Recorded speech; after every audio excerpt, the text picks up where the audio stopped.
Hello दोस्तों, welcome to easy investing. तो आज हम बात करने वाले हैं एक बहुत ही इंपॉर्टेंट क्वेश्चन के बारे में, जो कि अक्सर हमें कमेंट बॉक्स में पूछा जाता है। वो क्वेश्चन ये है कि हमें ईटीएफ स्विंग ट्रेडिंग में एटलीस्ट कितने ईटीएफ बाय करने होते हैं या फिर मैक्सिमम कितने ईटीएफ अपने पोर्टफोलियो में रखने होते हैं स्विंग ट्रेडिंग के दौरान, और एक ईटीएफ के लिए हमें कितना फंड साइज एटलीस्ट रखना होता है कि हम उसे गिरावट में पूरा उसे मैनेज कर सकें अच्छे से।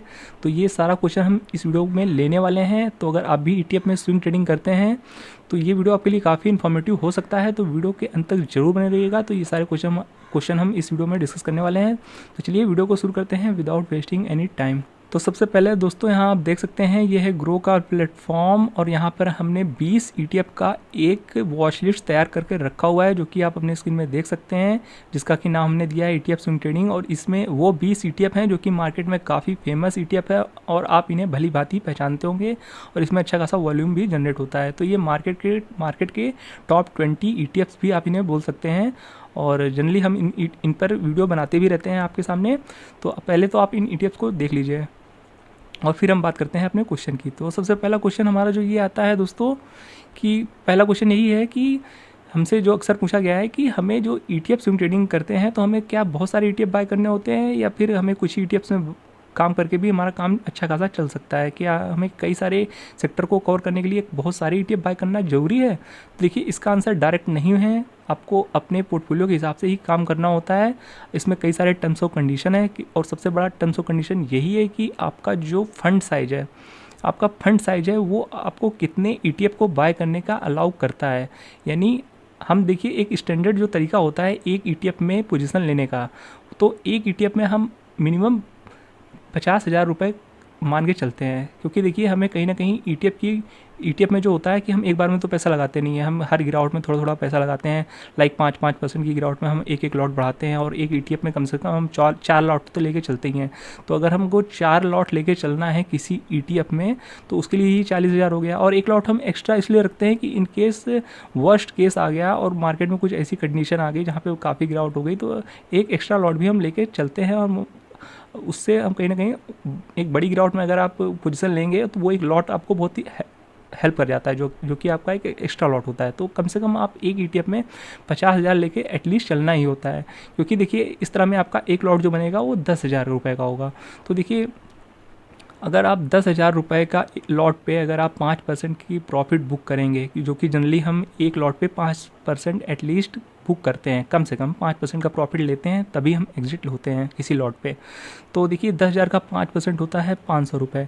तो 500 रुपये का प्रॉफिट बुक करेंगे तो आपको कहीं ना कहीं थोड़ा दिखेगा कि हाँ कुछ प्रॉफिट आ रहा है, जिसमें कि आपको थोड़ा बहुत ब्रोकरेज कटने के बाद 450 रुपये के आसपास आपको प्रॉफिट होगा। अब देखिए कहीं ना कहीं अगर आप 50,000 से भी कम कर देंगे एक ईटीएफ के लिए पैसा, तो यानी आपका फिर एक लॉट जो होगा वो कहीं ना कहीं 10,000 से भी कम हो जाएगा। तो फिर वहाँ पर जब आप 5% का प्रॉफिट बुक करेंगे तो फिर आपका प्रॉफिट काफ़ी कम हो जाएगा, वो आपको दिखेगा भी नहीं, और उसमें भी अच्छा खासा फिर ब्रोकरेज भी कट जाएगा। तो जितना बड़ा प्रॉफिट होता है उसमें ब्रोकरेज उतना हमें कम दिखता है। और देखिए, बड़ा प्रॉफिट बुक करिए छोटा प्रॉफिट बुक करिए, लगभग ब्रोकरेज उतना ही कटना होता है, ये तो आपको पता ही होगा। तो छोटा प्रॉफिट बुक करेंगे तो उसमें बड़ा अगर ब्रोकरेज कट जाएगा तो फिर आपको फिर उसमें लॉस भी एक तरह से हो जाता है, फिर आपको फिर कुछ प्रॉफिट दिखता ही नहीं है। तो एटलीस्ट इसीलिए हम कहते हैं कि एक ईटीएफ में अगर आप जब भी एंट्री ले रहे हैं तो कम से कम आपको उसके लिए 50,000 रुपये लेके चलना ही चलना है उस पर्टिकुलर ईटीएफ के लिए, कि आप उसे अच्छे से गिरावट में भी मैनेज कर पाएँ। अदरवाइज़ लोग गलती ही कर देते हैं कि उनका फंड साइज छोटा होता है, लाइक 1 लाख रुपए तक का ही फंड साइज होता है, और लोगों के कहने पे या यूट्यूब पे देख करके कई सारे सेक्टर को कवर करने के चक्कर में बहुत सारे ईटीएफ बाय कर लेते हैं, लाइक 4, 5, 6 ईटीएफ बाय कर लेते हैं अलग अलग सेक्टर के। तो ऐसे में जब गिरावट होने लगती है ना, तो वो किसी भी ईटीएफ को मैनेज नहीं कर पाते हैं, फिर लगता है कि कैसे मैनेज करें इन्हें, फिर वो पैनिक हो जाते हैं, और फिर कहीं ना कहीं कुछ लोग तो गिरावट में भी सेल कर देते हैं, लॉस में भी सेल कर देते हैं, क्योंकि उनके पास पैसा ही नहीं है, उन्हें एवरेज कैसे करेंगे जब गिरावट होगी। तो ऐसा गलती हमें ईटीएफ स्विंग ट्रेडिंग में बिल्कुल भी नहीं करनी है, अदरवाइज़ फिर आपको नुकसान का सामना करना पड़ सकता है। आपको अपने फंड के हिसाब से ही काम करना है। आपको आपका फंड जितना है, यानी आपका पोर्टफोलियो जो भी पैसा आप स्टॉक मार्केट में लाना चाहते हैं, उस हिसाब से आपको काम करना है। आपको किसी भी के कहने पे नहीं आना है कि कोई आपको कह रहा है ये ईटीएफ बाय कर लो, वो ईटीएफ बाय कर लो, ये इस सेक्टर में तेज़ी आने वाली है, उस सेक्टर में तेज़ी आने वाली है। तो ऐसा बिल्कुल भी आपको नहीं करना है।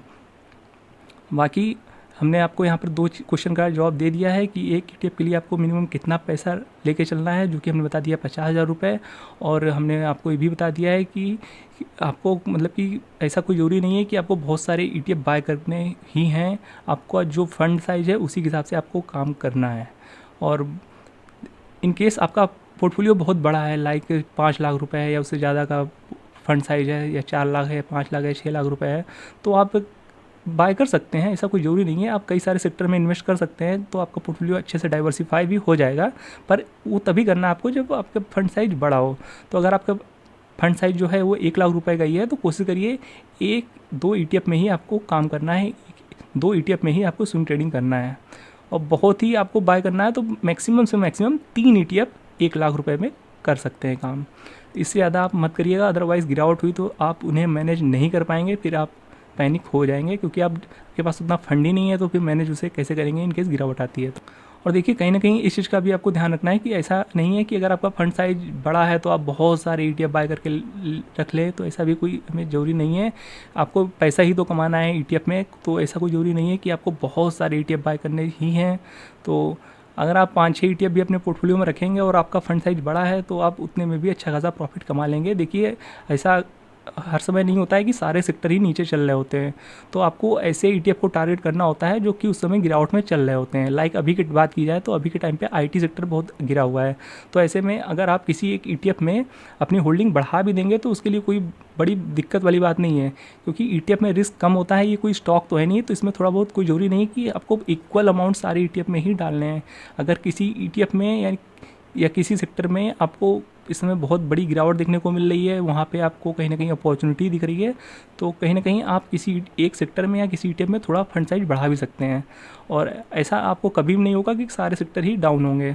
तो ऐसे में इसीलिए हम कह रहे हैं कि आपको कोई ज़रूरी नहीं है कि आपको बहुत सारे सेक्टर को एक साथ लेके चलना है।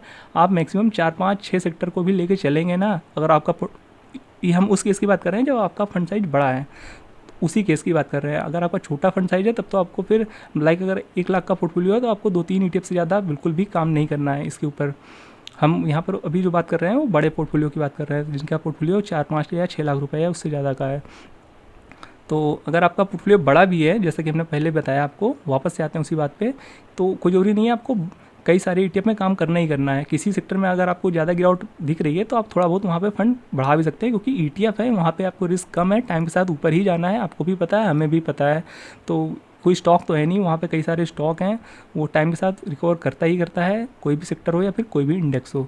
तो आई होप आपको सारे क्वेश्चन के जवाब मिल गए होंगे, जो कि हमने 2 इंपॉर्टेंट क्वेश्चन डिस्कस किया है इस वीडियो में। तो आई होप अगर आपको ये वीडियो इन्फॉर्मेटिव लगा हो तो वीडियो को लाइक जरूर कर दीजिएगा और चैनल को सब्सक्राइब करना बिल्कुल भी मत भूलिएगा। तो मिलते हैं नेक्स्ट वीडियो में, तब तक के लिए keep learning and be disciplined.